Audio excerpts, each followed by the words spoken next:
నమస్కారం అన్న. ఇందులో ప్రధానంగా చూసుకుంటే వచ్చేసరికి మన రాష్ట్రంలో యువతకు ఉద్యోగాలు లేని పరిస్థితి పడుతుంది. ప్రతి జనవరి జాబ్ కార్డు ఓపెన్ చేస్తాను, డిఎస్ఏ కాదు మెగా డిఎస్ఏ వేస్తాను. అదేవిధంగా చూసుకుంటే ఇప్పుడు వచ్చేసరికి వచ్చిన కంపెనీలు కూడా వెళ్ళిపోతున్న పరిస్థితి పడుతుంది. మీ పిల్లలు ఇంటర్మీడియట్ మరియు ఎంసెట్ చదువుతూ సబ్జెక్ట్స్ లో కన్ఫ్యూజ్ అవుతున్నారా? కాన్ఫిడెన్స్ లెవెల్ తక్కువగా ఉందా? రిపీటెడ్ మిస్టేక్స్ చేస్తున్నారా? అయితే మీకోసమే ఉంది Rise app. 1 lakh question bank, performance analysis, online classes by experts, ఇంకా మరెన్నో ఫీచర్స్ తో మీ ముందుకొచ్చింది Rise. Rise the perfect guide. Description లో ఉన్న లింకును ఉపయోగించి సబ్స్క్రైబ్ అవ్వండి. కొత్తగా ఒక కంపెనీ రాని లేదు. దీని విధంగా తీసుకుని దీనికి సంబంధించినంత వరకు ఇద్దరు మనుషులు ఉన్నారు. విద్యాశాఖ మంత్రి గారు అయితే మన రాష్ట్రంలో ఎక్కువ మంది చదువుకుంటున్నారు కాబట్టి ఉద్యోగాలు ఇవ్వలేకపోతున్నామని చెప్పి విద్యాశాఖ మంత్రి గారు అయితే సంబంధించినంత వరకు ఐటీ మినిస్టర్ గారు అయితే అసలు ఐటీ రంగాన్ని పట్టించుకుని పరిస్థితి పడుతుంది. దాని మీద మీరు ఉంటారు. అందరికీ నమస్కారం అండి. ఇవాళ నన్ను ఒక క్వశ్చన్ అడగడానికి మీరే ఒక నిమిషం సేపు మాట్లాడారు. అంటే ప్రభుత్వంలో ఇప్పుడున్న నియంతగా వ్యవహరిస్తున్న ముఖ్యమంత్రికి యువత పట్ల ఆయనకు ఉన్న కన్సెంట్ ఏంటంటే ఇక్కడే అర్థమవుతుంది. ఆ రోజు నారా చంద్రబాబు నాయుడు 14 నుంచి 19 వరకు ప్రభుత్వ ఉద్యోగాలతో పాటుగా ఇంకా మరిన్ని ఉపాధి పథకాలు తీసుకొచ్చి కొన్ని లక్షల కోట్ల పెట్టుబడులను తీసుకొచ్చి కంపెనీలు పెట్టించి యువతకి ఉద్యోగ కల్పన చేసిన వ్యక్తి. కియో అనుకోవచ్చు, సంతోష్ ఫ్యాక్టరీ అనుకోవచ్చు, మరి అలాగే శ్రీ సిటీ అనుకోవచ్చు. ఇట్లా చెప్పుకుంటూ పోతే కియో ద్వారానే కొన్ని వేల మంది ఉద్యోగం చేస్తున్నారు అంకూరు జిల్లా. ఎన్ని తీసుకొస్తా పక్కన పెడితే ఇంత గొప్ప పరిపాలన చేస్తున్న టైంలో కేవలం ఈయన అధికారంలోకి రావాలా, అధికారంలోకి వచ్చే రాష్ట్రాన్ని దోచుకోవాలనే ఒక ఉద్దేశంతో ఆ రోజు ఊరు రోడ్డు ప్రతి ఏటా తిరిగి ప్రతి ఏటా జాబ్ క్యాలెండర్ ద్వారా 2,30,000 ప్రభుత్వ ఉద్యోగాలతో జాబ్ క్యాలెండర్ రిలీజ్ చేస్తాన్న వ్యక్తి జగన్మోహన్ రెడ్డి. మరలాగే యువతకి మరిన్ని అభివృద్ధి హామీలు తీసుకొచ్చాయి. అంటే ఏ ఒక్కటి కూడా యువతకి అమలుకు సాధ్యంగానే హామీలు ఇచ్చి యువతను మోసం చేసి యువతను నట్టేయడం నుంచి ఇవాళ అధికారంలోకి వచ్చిన తర్వాత ఏ ఒక్కటి కూడా ఆయన నెరవేర్చకపోగా, సరే నువ్వు నెరవేర్చలేదు, ఇవాళ ఒక ముఖ్యమంత్రి మొహం చూసో లేదా ఒక ముఖ్యమంత్రి ఉద్యోగ కల్పన చేయడానికి ప్రభుత్వ రంగంలో కూడా అనేక రంగాల్లో నుంచి నువ్వు పెట్టుబడులను తీసుకొచ్చి యువతకి ఉద్యోగ కల్పన చేయొచ్చు. ఎక్కడున్నాయి ఇవాళ? ఎన్ని పెట్టుబడులు వచ్చినాయి మన రాష్ట్రానికి? ఎవరు వచ్చి పెట్టుబడి పెట్టారు? ఎన్ని లక్షల కోట్లు తీసుకురాగలిగాడు? 2 ఎవరో అసలు విద్యాశాఖ మినిస్టర్ ఎవరో తెలియదు. ఫస్ట్ ఆఫ్ ఆల్ అది తెలీదు. 2 ఐటీ రంగంలో ఉన్న ఆ రోజు పాపం ఆయన కీర్తిశేషులు గౌతమ్ రెడ్డి గారు చనిపోయారు కాబట్టి ఆ రోజు ఆయన ఐటీ మినిస్టర్ అని చెప్పి మనం గ్రహించగలుగుతున్నాం. అండ్ అసెంబ్లీ సాక్షిగా ఎవరైతే సేవైక్యమైన మన గౌతమ్ రెడ్డి గారు ఉన్నారో అసెంబ్లీ సాక్షి ఆ రోజు నారా చంద్రబాబు నాయుడు గారు అధికారంలో ఉన్నప్పుడు 5,13,000 ఉద్యోగాలు కల్పన చేసిందని చెప్పి అసెంబ్లీ సాక్షి ఆ రోజు గౌతమ్ రెడ్డి గారు చెప్పారు. ఇవాళ నువ్వు ఎంతమందికి ఉద్యోగం ఇవ్వగలిగావు? ఎంతమందికి ఉద్యోగ కల్పన చేయించగలిగావు?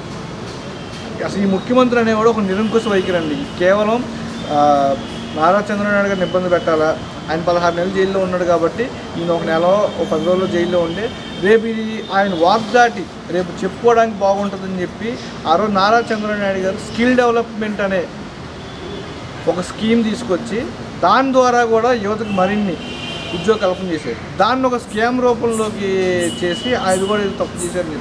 ఆయన ఏం చేశారు? వాళ్ళు నిరుద్యోగ యువత రాష్ట్రంలో యువత మాట్లాడుతున్నారు. మేము కాదు, మా వాయిస్ మేము కాదు, వాళ్ళు కూడా మాకు తోడవుతున్నారు. అదేవిధంగా తీసుకుంటే వచ్చేసరికి ప్రధానంగా మన రాష్ట్రంలో రైతుల పరిస్థితి ఎలా ఉందంటే మన తుఫాను వచ్చింది సంబంధించినంత వరకు చాలా వరకు రైతుల పంట నష్టపోతూ సంబంధించినంత వరకు ఏ ఒక్క అధికారి వెళ్ళి పట్టించుకునే పరిస్థితి పడుతుంది రైతుల దగ్గరికి. అదేవిధంగా తీసుకుంటే వచ్చేసరికి రైతులకు అండగా ఉండటం కోసం రైతు భరోసా కేంద్రాలు ఏర్పాటు చేస్తూ ఉన్నారు. దానివల్ల ఏమైనా ఉపయోగం కలుగుతుందా? రైతు భరోసా కేంద్రాల ద్వారా శూన్యం ఉండదు. ఆలోచన మంచిదే. ఆయన నిజంగా రైతులు లబ్ధి చేయాలనుకుంటే చేయొచ్చు. అవి చేయకపోగా లాస్ట్ టైం నారా చంద్రబాబు నాయుడు గారు అధికారంలో ఉన్నప్పుడు ఒక రైతు వరి మొత్తం ధాన్యం మొత్తం అయిపోయి పంట చేతికి వచ్చిన తర్వాత అప్పుడున్న ప్రభుత్వం అంతకుముందున్న ప్రభుత్వాల కంటే కూడా మంచి రేటుతో ధాన్యం కొన్నారు నారా చంద్రబాబు నాయుడు. అలాగే అప్పుడు ఏమన్నా వర్షాకాల పరిస్థితుల్లో అనుకోకుండా వానలు పడినా కూడా తడిసిపోయిన ధాన్యం కూడా కొన్న దాఖలాలు ఉన్నాయి నారా చంద్రబాబు నాయుడు. 2 గవర్నమెంట్ నుంచి ఆ రోజు 14 నుంచి 19 కొన్న ధాన్యానికి నాకు తెలిసి Day 1 నుంచి 7వ తారీఖు లోపే రైతుల అకౌంట్లోకి డైరెక్ట్గా డబ్బులు పడినాయి. ఇవాళ రైతు భరోసా కేంద్రాలు పెట్టి ధాన్యాన్ని అమ్మటానికి ఒక రైతుని పొలంలోకి ఏదో లారీ పంపించి లారీ ముందు రైతు నుంచి అంటే ఒక దొంగతనం చేసిన వ్యక్తి జైలుకి వెళ్తే ఎట్లా ట్రీట్ చేస్తారో కేవలం వాళ్ళ రైతును అట్లా ట్రీట్ చేస్తున్నారు. అసలు అది ప్రాసెసే. రైతు ధాన్యం అమ్మటం, మధ్యలో దళారులు ఉంటారు, వాళ్ళు లాభపడినా కూడా రైతుకి ఎంతో కొంత మేలు చేయగలుగుతున్నారు. ఆ రోజు ₹1 ₹2 డబ్బులు పడిపోతున్నాయి. ఇవాళ ఈ గవర్నమెంట్ వచ్చిన తర్వాత అంతకుముందు ఖరీఫ్లో 6 నెలల వరకు డబ్బులు పడలా. ఇంకా రైతుకి ఏ విధానం నువ్వు ధైర్యం కలగజేస్తున్నావు? 2 గంటలకు నిన్నగా మొన్న ఒక తుఫాన్ వచ్చి ఇదైంది. యాజ్ యూజువల్గా రైతు భరోసా కేంద్రం కానీ ఇంకే ఇతర డిపార్ట్మెంట్లో ఉన్న డిపార్ట్మెంట్లో ఉన్న వాళ్ళందరూ కూడా వచ్చారు, ఏ పంట నష్టపోయిందో తెలుసుకున్నారు. కానీ ఇంతవరకు రైతుకు అనేది న్యాయం జరగలేదు. 2 గంటలకు ఇతను అధికారంలోకి వచ్చిన తర్వాత ₹14,000 రైతు భరోసా పేరుతో వేస్తానని చెప్పాడు. అది చేయకపోగా ఏదైతే సెంట్రల్ గవర్నమెంట్తో కలుపుకుని ఇతను ఒక ₹7,000 రైతులు లబ్ధి పొందుతున్నారు. నువ్వు చేస్తానన్నది ఏంటి, నువ్వు చెప్పింది ఏంటి, నువ్వు చేస్తున్నది ఏంటి అని చెప్పి నేను సూటిగా క్వశ్చన్ చేస్తున్నాను. అదేవిధంగా తీసుకుని వచ్చేసరికి మన రాష్ట్రంలోని కొన్ని జిల్లాల వారీగా, కొన్ని మండలాల వారీగా కరువు ప్రాంతాలు వస్తాయి. సంబంధించినంత వరకు కరువు ప్రాంతాలను కేంద్రానికి నివేదించింది. దీనిపైన సీఎం గారు మౌనంగా ఉన్నారు. దాని మీద అసలు సీఎం గారు మౌనంగా ఉంటారంటే సీఎం గారు అసలు దేని మీద వచ్చి ఆయన ఈ 4 సంవత్సరాల్లో ఆయన చేసిన పనులు కాకుండా చేసిన పనులు ఎంతో కొంత ఉంటాయి. పోనీ వాళ్ళ దృష్టిలో మేము ఇది చేసామనుకుంటాం, దేని మీద ఆయన రెస్పాండ్ అయ్యాడు? ఒక రాష్ట్ర ముఖ్యమంత్రి భయంగా, నిరంకుశంగా, నిర్భాంతంగా తిరుగుతున్న ముఖ్యమంత్రి ఇతనే చూస్తున్నాం మనం. ఒక మీటింగ్కి అలా రావాలంటే పట్టాలి, ఒక జిల్లాలు మారాలంటే ఎస్కాట్ ఉండడం అనేది సహజం. కానీ అసలు నాకు తెలిసి రాజకీయం ఏర్పడిన తర్వాత ఒక ముఖ్యమంత్రి ఒక దానికి అడ్రస్ చేయడానికి వస్తుంటే ఆ బయటికి రాకుండా అందరినీ ఆపేసి పట్టాలు పెట్టి అది చేస్తున్న ముఖ్యమంత్రి ఏం చేస్తున్నాం అంటే వాళ్ళ ప్రభుత్వంలో జరుగుతున్న పనులనే వాళ్ళు పట్టించుకోకపోగా వాళ్ళని ఎక్స్పోజ్ చేసుకోలేని పరిస్థితిలో ఉంటే ఆయన ఏం చేస్తారని చెప్పని, ఏ ఐడెంటిఫై చేస్తాడని చెప్పని నేను క్వశ్చన్ చేయాలి. అదేవిధంగా తీసుకుంటే ప్రధానంగా కార్పొరేషన్ ఉన్నాయి, బీసీ, ఎస్సీ, ప్రతి కార్పొరేషన్కి సంబంధించినంతవరకు చంద్రబాబు గారి హయాంలోనే ఇదే కార్పొరేషన్ ఉన్నాయి. కొన్ని కార్పొరేషన్లు ఉన్నాయి చంద్రబాబు సర్టన్ కార్పొరేషన్ కూడా అభివృద్ధి పదంలో ఉన్నట్టు. జగన్ గారు హయాం వచ్చినాక ప్రతి కార్పొరేషన్ ఎలా ఉంది ఇప్పుడు పరిస్థితి?